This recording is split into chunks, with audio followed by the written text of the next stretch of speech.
उस दिन मेरे ऑफिस का काम कुछ जल्दी से खत्म हो गया और मैं वक्त से पहले मैं घर जा रहा था। जब घर आकर हमारे बेडरूम में देखा तो मैं देखता ही रह गया। उस बेडरूम में एक ही बिस्तर पर मेरी पत्नी किसी और आदमी के साथ सोई हुई थी। दोनों अपना काम कर रहे थे। आप सोच सकते हैं कि उस वक्त मेरे दिल पर क्या गुजरी होगी। दोस्तों, मेरा नाम दिनेश वर्मा है। मेरी उम्र 24 साल है। यह बात उस वक्त की है जब मेरी सगाई हुई थी। मेरे मम्मी पापा ने एक अच्छी खूबसूरत लड़की देख ली। फिर वह लड़की मुझे भी पसंद आई। बहुत ही सुंदर थी। वह रीता नाम था। मेरा कुछ छोटा मोटा बिजनेस है। अगले 3 दिन में हमारी सगाई थी। फिर हम लोग घर वापस आ गए। मेरे पापा ने मुझे कहा, बेटा कैसी लगी बहू? मैंने मुस्कुराते हुए कहा, अच्छी है। पापा, उनके बाद 5 दिन हुए और हमारी सगाई का दिन आया। मैंने सोचा कि हमारे पति पत्नी के रिश्ते की डोर बंध रही है। कुछ देर के बाद वह लड़की रीता, जिससे मेरी सगाई हुई थी, वह किसी और लड़के से बात कर रही थी। मैंने जाकर पूछा तो रीता ने मुझे कहा, वह लड़का मेरी सगाई की बधाई देने आया था। मैंने कहा, ठीक है। फिर सगाई का समारोह खत्म हुआ और हमारी शादी 1 महीने के बाद फिक्स हुई। मैंने बचपन से किताबें पढ़ा था और उस किताबों से मैंने सीखा था कि रिश्ते क्या है और पति पत्नी के रिश्ते की अहमियत क्या होती है। अक्सर मैं हमेशा यही सोचता था कि मेरी एक अच्छी पत्नी होगी और हम दोनों एक दूसरे को बहुत प्यार करेंगे। बस यही सोचता था। हमेशा उस दिन में ऑफिस के काम में उलझा था कि मुझे पता नहीं चला और हमारी शादी का वक्त आ गया। 1 महीने के बाद हमारी शादी हुई। मैं बहुत खुश था और मेरा परिवार भी बहुत खुश था। घर में जो एक बहू आई थी, हमारी पहली रात की सुहाग रात बहुत अच्छे से गुजरी। उस रात मुझे बहुत अच्छा लगा और मेरी पत्नी रीता को भी मजा आया। ऐसी कई रातें हमने गुजारी। हम दोनों एक दूसरे के प्यार में इतने डूब गए कि हमें पता ही ना चला और हमारी शादी को 5 साल हो गए। अब हमारे साथ छोटा सा बेटा भी था। हमारे पति पत्नी का रिलेशनशिप अच्छे से चल रहा था। मैंने अपनी पत्नी रीता को बहुत सारा प्यार दिया और दुनिया की सारी खुशियां दी जो एक पति को अपनी पत्नी को देनी चाहिए। मगर इन 5 सालों में कुछ ऐसे बदलाव आए मेरी पत्नी में जो मुझे पसंद नहीं थे। मैं सारा दिन ऑफिस का काम करता था और रीता रोज कुछ ना कुछ बहाना निकालकर घर से बाहर जाती थी।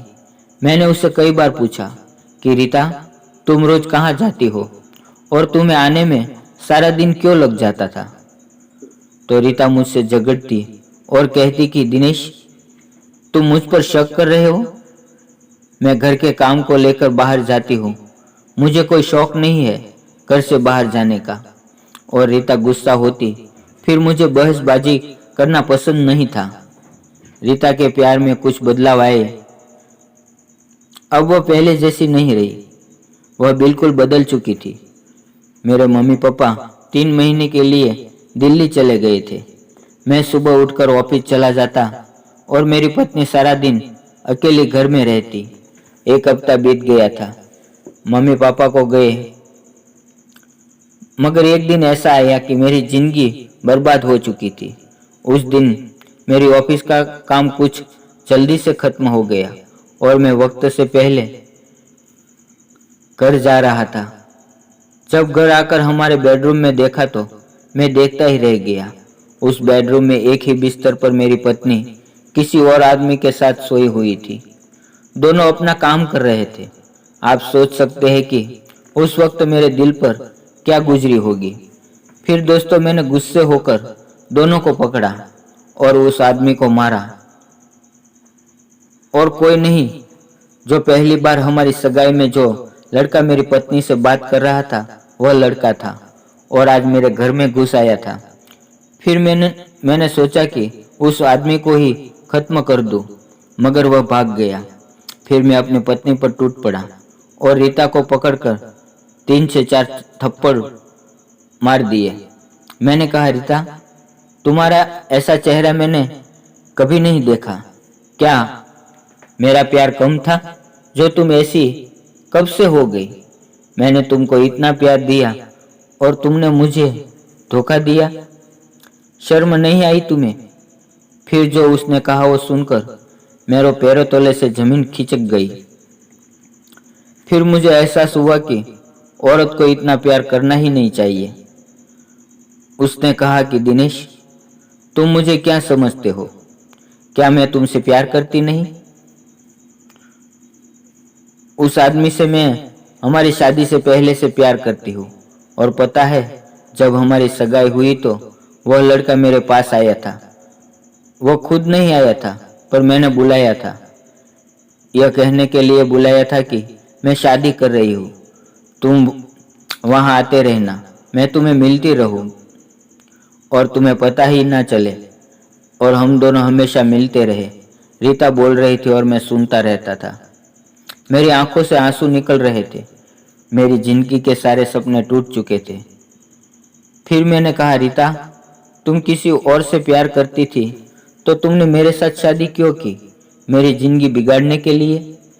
और बच्चा होने के बाद भी तूने किसी और के साथ अफेयर शुरू रखा। मैं तुम्हें कभी माफ नहीं करूंगा। तब उस रीता ने कहा, दिनेश, यह बच्चा तुम्हारा नहीं है। मैं शादी से पहले प्रेग्नेंट थी। इस बच्चे का बाप वह आदमी है।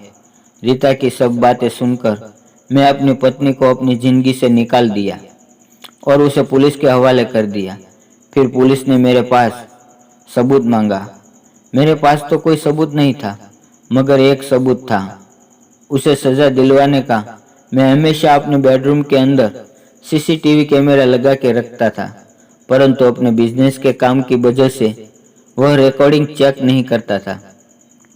आज वह मेरे काम आ गया। फिर उस दोनों को 10 साल की सजा हुई। फिर वह बच्चा मैंने अपने ही पास रखा। बस यही है दर्द भरी कहानी। मगर इस जिंदगी से मैंने एक सीख तो सीख ली कि किसी की पत्नी को इतना प्यार नहीं करना चाहिए, क्योंकि जब पति पत्नी का रिश्ता बिखरता है तो बहुत दर्द होता है। आप सबसे मेरा यही निवेदन है कि पति पत्नी के रिश्ते को समझे, रिश्ते की अहमियत को समझे, एक दूसरे के साथ ऐसा ना करें। पति पत्नी का रिश्ता एक पवित्र रिश्ता होता है। वही रिश्ता हम अधूरी जिंदगी को पूरा करते हैं। तो दोस्तों, ऐसे ही और भी इंटरेस्टिंग कहानियाँ सुनने के लिए हमारे चैनल को अभी सब्सक्राइब करें। और हाँ, वीडियो को लाइक करना मत भूलना। धन्यवाद।